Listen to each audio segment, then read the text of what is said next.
Köszöntök mindenkit! Ebben a kis bemutatóban be fogom mutatni a Dashlink Virtual Controller 2-t. Így lehet hozzáadni fájlokat a Tools, a Setup per Tools menüben. Most ugye itt kicsit szarakodik, le fog merülni, mindegy. Na itt lehet, hogy mondjuk most a amerikai DJ azt mondja. Zárva az, hogy amerikai DJ.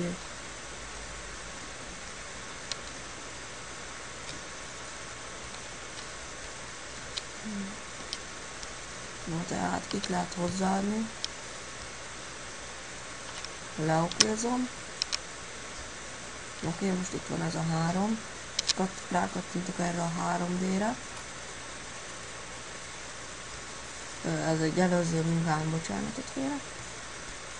Most akkor ezeket, hogyha van előtte valami, akkor ki kell törölni.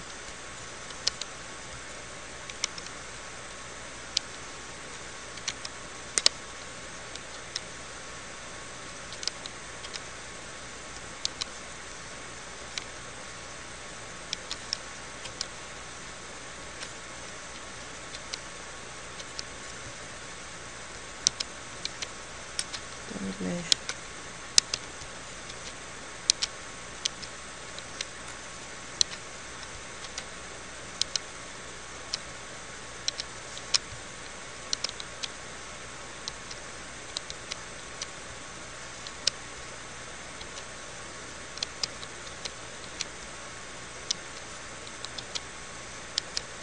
Oké, és akkor itt ugye megjelentek amiket az előzőleg itt beállítottunk.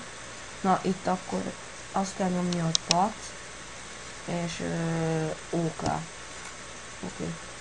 Na, most akkor, hogyha minden igaz, akkor itt átváltunk egy DMX-re.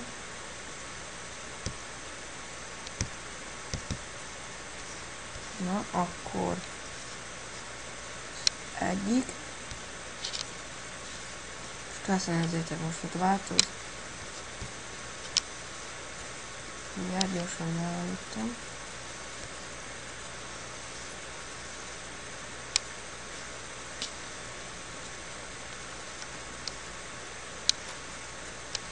Látjátok most ott piros, sárga, mivel most maradok a sárgánál,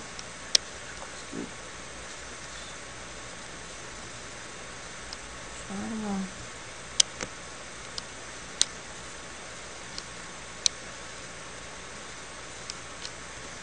na akkor következő,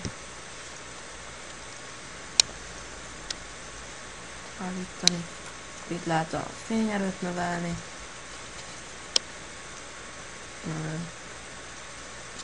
és akkor hol van? Itt pedig így lehet, pirosra rakjuk most, tehát kör, és pirosan világít. Még egyet hozzáadok, mert ez egy kicsit kevés. Mondjuk amerikai 36 lett par. OK. És akkor amit tanítottam, itt az Add Feature, már csak ezt kell hozzáadni, és nem kell törölni. OK. És már be is jött ez az egy. És akkor azt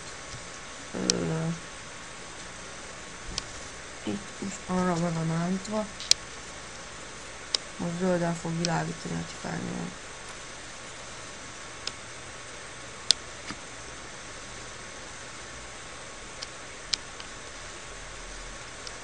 Ugye itt lehet változtatni a színeket, sárga, fehér,